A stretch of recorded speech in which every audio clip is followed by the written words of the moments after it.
पोलिसांच्या सतर्कतेने अल्पवयीन मुलीचा विवाह रोखलाय।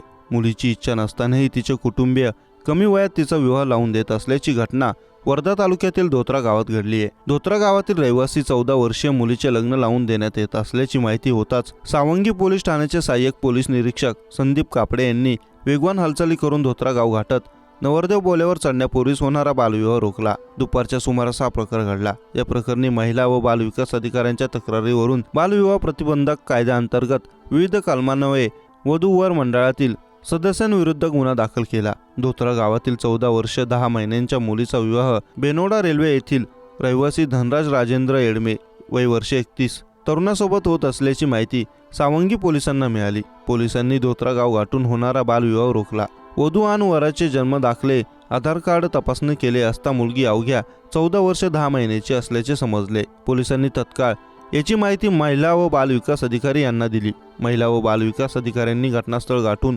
मोक्का पंचनामा करून याबाबतची तक्रार सावंगी पोलिसात दिली। यानंतर पोलिसांनी आरोपी धनराज येडमे वडील राजेंद्र येडमे यांच्यासह मुलीचे आई व वडील व चुलत भावाविरुद्ध गुन्हा दाखल करण्याची माहिती आहे। पोलिसांनी धोत्रा येथे जात बालविवाह रोखला असता मुलीला पोलीस ठाण्यात बोलवून तिचे समुपदेशन केले। तेव्हा मुलीची इच्छा या विवाहाला इच्छा नसून तिचे जबरदस्ती लग्न लावून देण्याचा घाट घरच्यांनी घातल्याची धक्कादायक बाब पुढे आली आहे।